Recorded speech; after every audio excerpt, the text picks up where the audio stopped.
ماحول نہ ملے، وہ تناسب حاصل نہ ہو، تو پھر کیا ہوگا کہ وہ قائم نہیں رہ پائے گی، سروائیو نہیں کر پائے گی، باقی نہیں رہ پائے گی، اپنی افادیت کو باقی نہیں رکھ پائے گی۔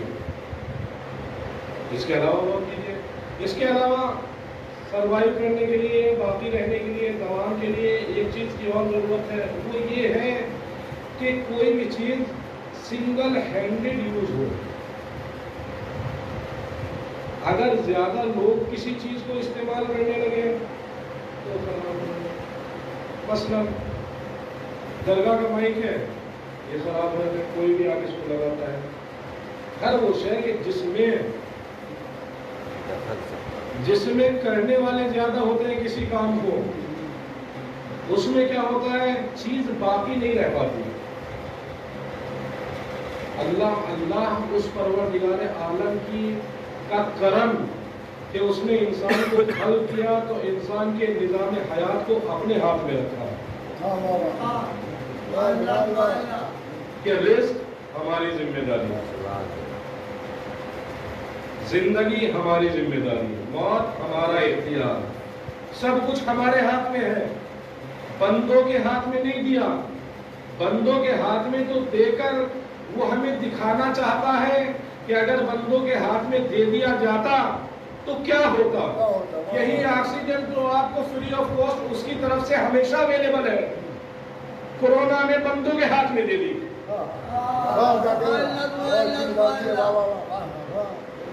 کالا بازاری ہونے لگی، لوگوں نے جمع کرنا شروع کر دیا، ضرورت مندوں کا خون چوسنا شروع کر دیا۔ پروردگار عالم ہمیں دکھانا چاہتا ہے کہ تم دیکھتے کیوں نہیں کہ اگر ہم تمہارا انتظام تمہارے ہی جیسے لوگوں کے ہاتھ میں دے دیتے تو کیا ہوتا۔ لوگوں نے ایسا نہیں کہ دوسروں کے لیے کالا بازاری کرنا شروع کی، نہیں جمع کرنا شروع کر دیا، نہیں اپنے لیے بھی۔ بیمار نہیں ہوا مگر صرف اس اندیشے سے جمع کر رہا ہے کہ اگر ہو گئے، اگر ہو گئے تو کہاں بھٹکیں گے۔ گویا ابھی وہ عقیدہ ڈیولپ نہیں ہوا کہ جو خدا ماں کے شکم میں آکسیجن پہنچا سکتا ہے، رزق پہنچا سکتا ہے۔ اس سورہ کو میں نے عنوان سفر قرار دیا، وہ سورہ میری نگاہ میں قرآن مجید کا موسٹ سائنٹیفک سورہ، اور اس سورے میں کمالات پروردگار۔ اچھا ایک بات اور بھی ہے کہ مثلا آپ یا ہم یا کوئی بھی کسی کے ساتھ کوئی نیکی کر دے، اچھائی کر دے، احسان کر دے، اور اس کے بعد اس احسان کو جتانے لگے،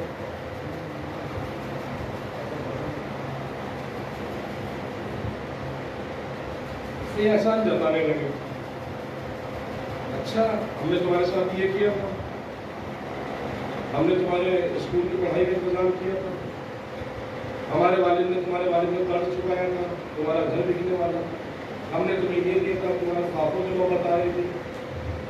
اس سے کیا ہوتا ہے، اس سے ہوتا یہ ہے کہ جو احسان جتاتا ہے اس نے بہرحال کام تو کیا تھا، مگر جب وہ احسان جتاتا ہے تو جس کے اوپر احسان کیے ہوئے ہیں اس کے دل میں اس محسن کے لیے نفرت پیدا ہو جاتی ہے،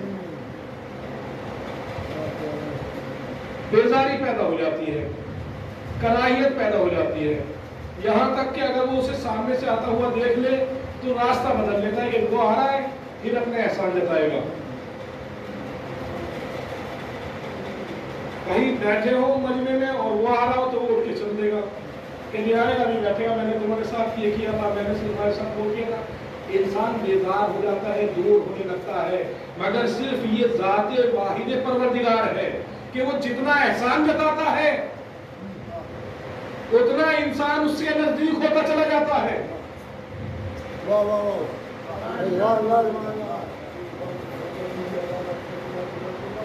جتنا وہ احسان جتائے گا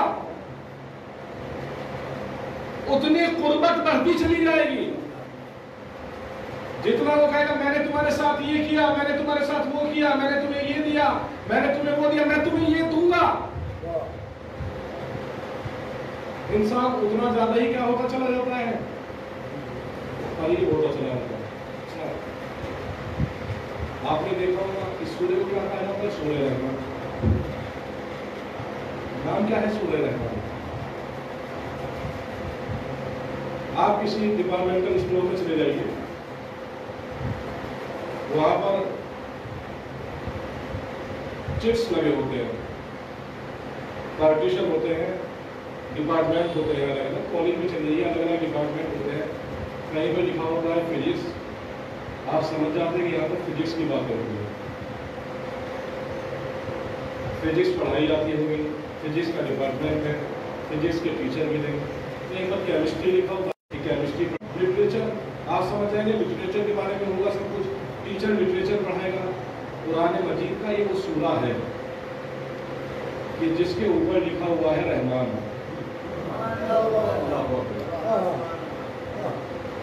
جس کے اوپر چٹ لگی ہوئی ہے رحمان، آپ دیکھتے ہی سمجھ جائیں گے کہ ساری گفتگو رحمت کی ہوگی۔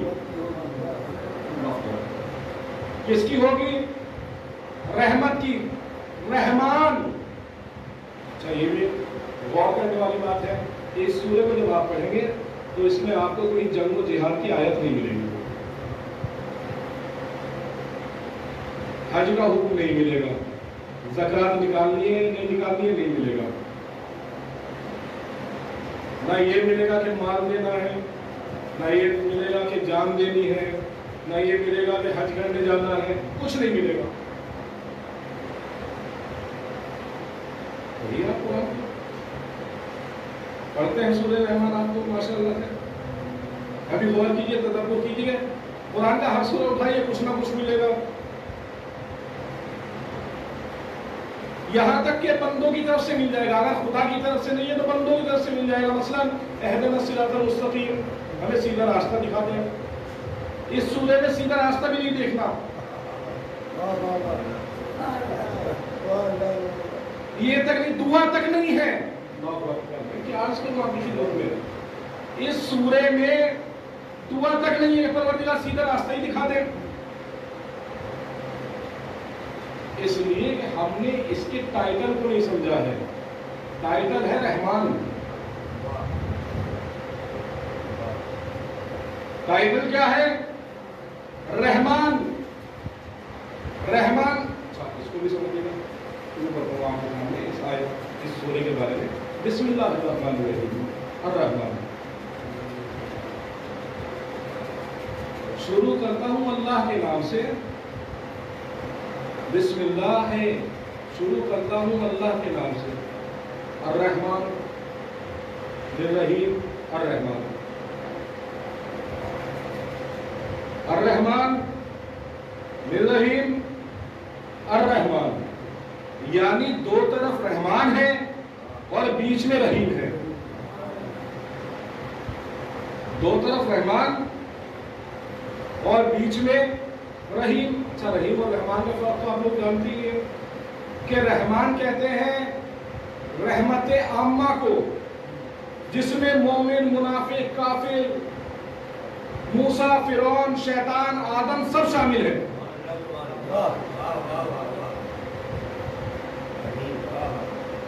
اور رحیم رحمت خاصہ کہ اب دائرہ محدود ہے، اب دائرہ محدود ہے، اب صرف آدم ہوں گے، اب صرف موسیٰ ہوں گے، اب صرف نوح ہوں گے، اب صرف محمد ہوں گے۔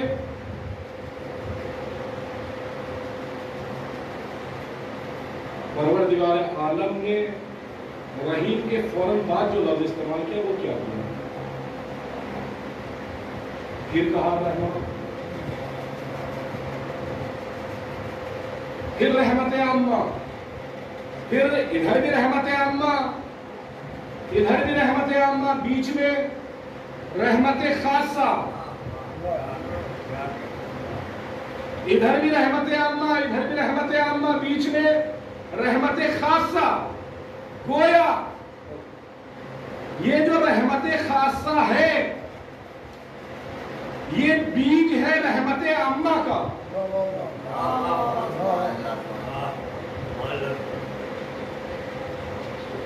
جیسے پھل ہوتا ہے، پھل میں گٹھلی ہوتی ہے،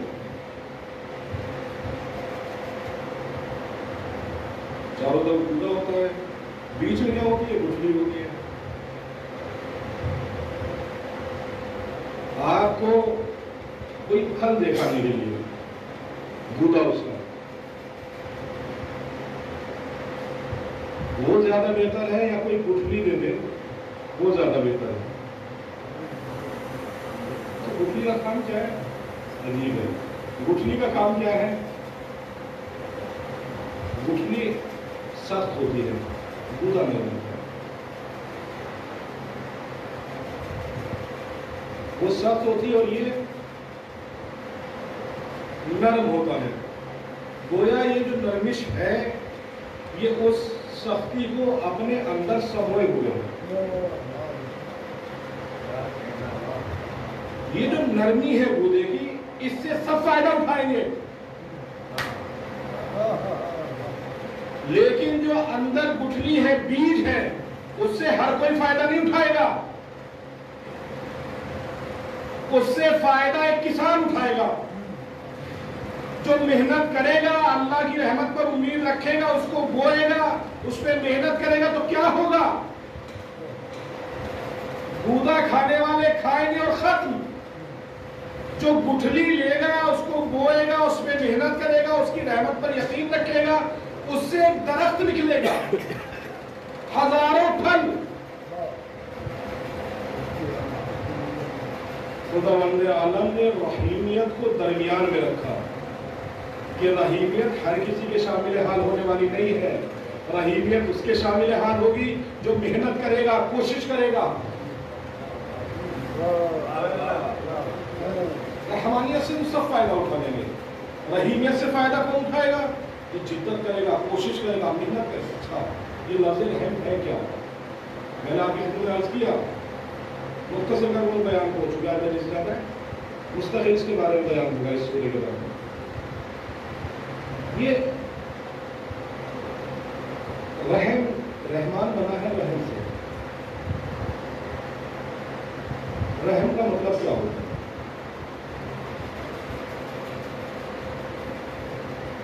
رحم کا مطلب کیا ہوتا ہے؟ ایک لفظ ہم لوگ استعمال کرتے ہیں رحم کے ساتھ ساتھ، کہتے ہیں ترس کھا لے. ایک لفظ ہے رحم کھانا اور ایک لفظ ہے ترس کھانا. ترس کب کھایا جاتا ہے؟ کہ جب کسی نے کوئی غلطی کی ہو اور وہ تڑپ آ گئی، معاف کر دو، ترس آ گیا. رحم کا اس سے مطلب نہیں ہے کہ آپ نے کیا کیا ہے کیا نہیں کیا. ایک لفظ استعمال ہوتا ہے اخلاقیات میں، کسی کا کہتے ہیں صلہ رحم. صلہ رحم کا مطلب کیا ہے؟ یعنی صلہ کہتے ہیں جڑنے کو، جوڑنے کو، پیوند لگانے کو. اور رحم کہتے ہیں ماں کے شکم کو. رحم کسے کہتے ہیں؟ ماں کے شکم کو. اسی لیے صلہ رحم میں کون شامل ہے؟ بہن بھائی. انسان صلہ رحم کرے، بہن بھائیوں سے اپنے رشتہ مضبوط رکھے. صلہ رحم سے کہا.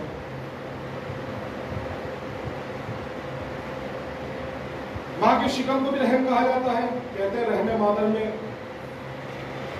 رحم مادر یعنی ماں کا شکم، وہ جگہ کہ جہاں بچہ دنیا میں آنے سے پہلے رہتا ہے.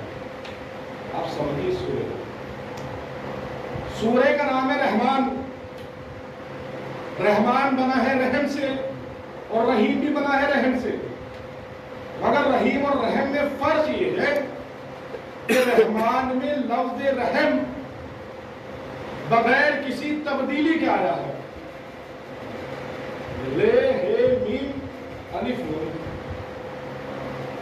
اور رحیم میں ایک کسر کے ساتھ آیا ہے، ٹکڑے کے ساتھ آئے، فاصلے کے ساتھ آئے. مثلا لے ہے یہ بھی عربی میں انہیں کہا جاتا ہے جمع سالم اور جمع مکسر. جہاں پر جمع کرنے میں، پلورل بنانے میں اصل ورڈ ہو بہو باقی رہے اسے جمع سالم کہتے ہیں، اور جہاں پر اصل ورڈنگ میں چینجز آ جائے وہاں جمع مکسر۔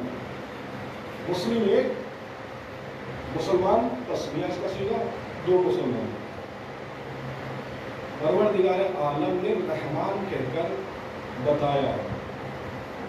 لوگ کہتے ہیں کہ 70 ماؤں سے زیادہ اللہ محبت کرتا ہے، سورہ رحمان اس کی طرف ایک اشارہ ہے، یعنی رحمان کے لفظ میں لفظ رحم ہو بہو باقی ہے، کوئی تبدیلی نہیں، الف نون لگ کر اس کی جمع بنا دی گئی، اور پلورل اور زیادہ بڑھا دیا گیا کہ رحمان رحم اپنی آخری منزلوں میں۔ اب آپ سمجھئے لفظ رحم کا لفظ استعمال کیوں کیا پروردگار عالم نے، اور پھر اس سورے میں کسی عمل کی گنجائش کیوں نہیں رکھی، تقاضا کیوں نہیں کیا، کیوں نہیں کہا کہ نماز پڑھو، کیوں نہیں کہا کہ روزہ رکھو، کیوں نہیں کہا جہاد کرو، کیوں نہیں کہا زکات دو؟ اس لیے کہ سورہ شروع ہو رہا ہے رحم سے، جیسے ماں کے پیٹ میں بچہ کوئی عمل نہیں کرتا، رزق بھی مل رہا ہے، نعمتیں بھی مل رہی ہیں، خیال بھی رکھا جا رہا ہے، سب کچھ ہو رہا ہے، اور یہ امید بھی دلائی جا رہی ہے کہ جب تم یہاں سے باہر آؤ گے تو یہ نعمتیں کچھ نہیں، اس سے بڑھ کر ملے گی۔ ابھی تمہاری غذا خون ہے ماں کا، باہر آؤ گے تو اس سے بہتر دودھ ملے گا۔ ابھی تم جلد کی ایک تھیلی میں رہ رہے ہو، باہر آؤ گے تو آغوش مادر کا سائبان ملے گا۔ پروردگار عالم نے سورہ رحمان کو ایسے ہی رکھا کہ 3 حصوں میں تقسیم کیا، ایک خلقت سے پہلے کی منازل، ایک خلقت کے دوران کی منازل، ایک مرنے کے بعد کی منزل، تینوں نعمتیں بیان کی کہ مرنے کے بعد یہ ملے گا، جنت میں جاؤں گے یہ ملے گا، یہ سب کچھ ملا۔ یہ وعدے کس لیے؟ اس لیے کوئی رحم اب کی نعمتوں سے زیادہ، اور جیسے رحم کا تقاضا ہے کہ کوئی عمل نہیں چاہتی ماں، دنیا میں آنے کے بعد تو چاہتی ہے کہ تم جاؤ کما کے لاؤ، اسکول جاؤ، بات مانو، کہنا سنو، بدتمیزی نہ کرو، لیکن جب تک رحم میں ہو جب تک کچھ نہیں چاہتے، جب تک تمہاری غلطیوں پر بھی خوش ہوتی ہے۔ دنیا میں آ کر کوئی بچہ ماں کے لات مار دے،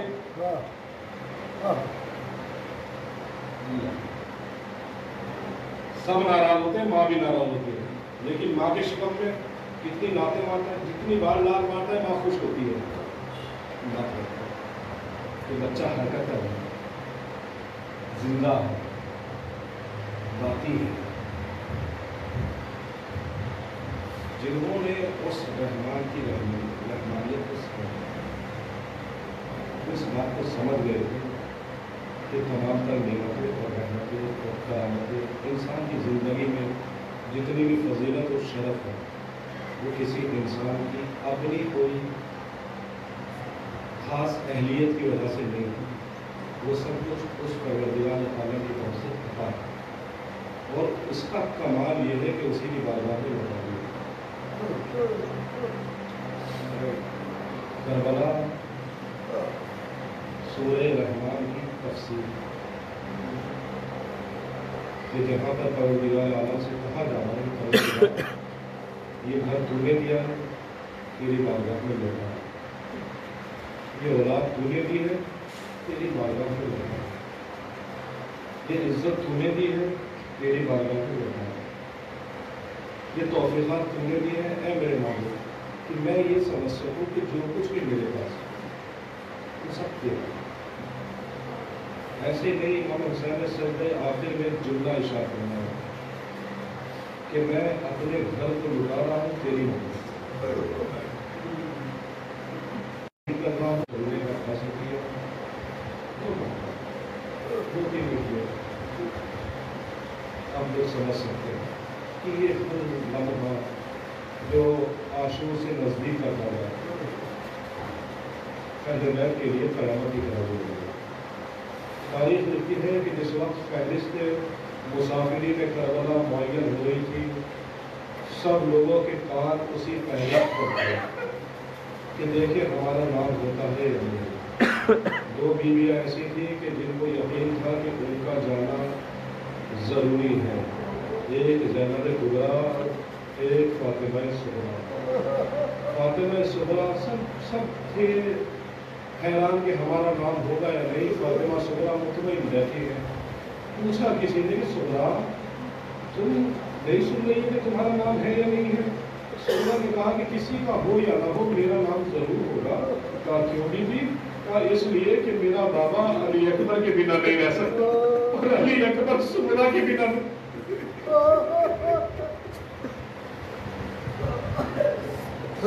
اس لیے کہ حسین علی اکبر کے چہرے کی زیارت کر کے نانا کی زیارت کرتے تھے۔ صغریٰ جانتی تھی کہ اگر بابا نانا کی زیارت نہیں کریں گے تو چین نہیں پڑے گا، اور علی اکبر اگر صغریٰ کو نہیں دیکھیں گے تو چین نہیں پڑے گا۔ تاریخ لکھتی ہے کہ مگر جب فہرست معین ہوئی سب کے نام تھے، صغریٰ کا نام نہیں تھا۔ صغریٰ تڑپ گئی، ارے دوڑ دوڑ کر ایک ایک بیوی کے پاس جاتی ہے، کبھی جا کر ان کے نانا کے قدم کو بیٹھ لیتی ہے، کہتی ہے اماں سب جا رہے ہیں، صغریٰ کس کے سہارے رہے گی؟ کبھی دوڑ کر زینب کے پاس جاتی ہے، کہتی ہے ممی اماں ارے آپ تو اجازت لے آئی، ارے صغریٰ۔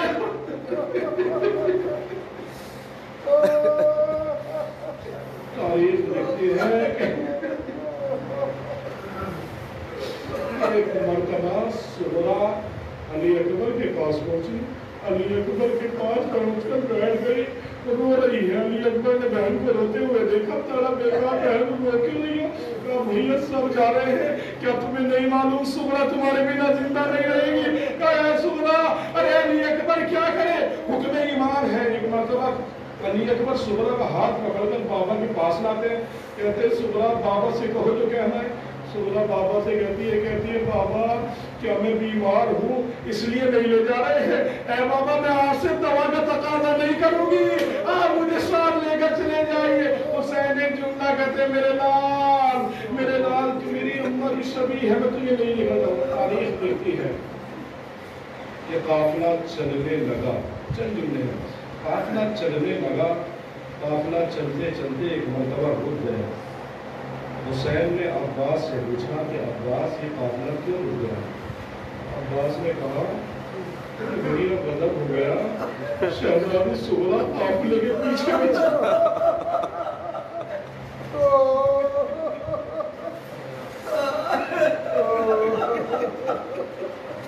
آپ سوچئے کہ آپ کہیں سفر پر چلے جائیں تو سب سے زیادہ آپ کو فون کرنے والی بیٹیاں ہوتی ہیں۔ بیٹیوں کو بہت محبت ہوتی ہے، بیٹیوں کے دل میں خدا ماں کا دل رکھ دیتا ہے، بہت پریشان ہوتی ہے۔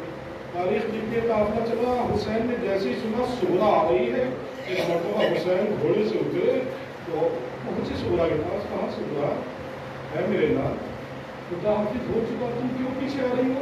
کہا بابا میرا دل نہیں بنتا، میں چاہتی ہوں کہ ایک بار اور دیکھوں، اس لیے کہ بیمار ہوں، معلوم نہیں کہ جب آپ لوٹ کر آئے ارے صغریٰ زندہ ہو یا نہ ہو، ایک بار وہ دیکھنا چاہتی ہوں۔ ایک مرتبہ حسین کہتے ہیں سب سے سب ملتے ہیں، صغریٰ کی آغوش میں سب سے آخر میں علی اصغر آتے ہیں۔ صغریٰ علی اصغر کا چہرہ چند دن کی زندگی ہے علی اصغر کی، چہرہ جھومتی ہے، جھوم کر کہتی ہے علی اصغر میرے بھیا سب جا رہے ہیں، سب جا رہے ہیں، اے میرے بھیا یہ تو بتاؤ کہ تم بھی صغریٰ کو چھوڑ کر چلے جاؤ گے؟ تاریخ لکھتی ہے کہ اس بچے نے بہن کے گلے میں باہر ڈال دی، اب ایک ایک کر کے لوگ آتے ہیں، اصغر کو لینا چاہتے ہیں، اصغر منع کر دیتے ہیں۔ حسین کہتے ہیں ارے تاخیر کس لیے ہو رہی ہے؟ علی اصغر صغریٰ کو نہیں چھوڑتے۔ حسین آگے بڑھتے، اللہ اکبر، حسین آگے بڑھتے، صغریٰ سمجھ جاتی ہے کہ حکم امام کو کوئی نہیں جان سکتا۔ صغریٰ اپنی حجت تمام کرتی کہتی ہے بابا ارے علی اصغر کو لینا ہے، میں منع نہیں کرتی مگر علی اصغر خدا جائے۔ حسین جانتے ہیں کہ اصغر کتنی محبت کرتے ہیں۔ ایک مرتبہ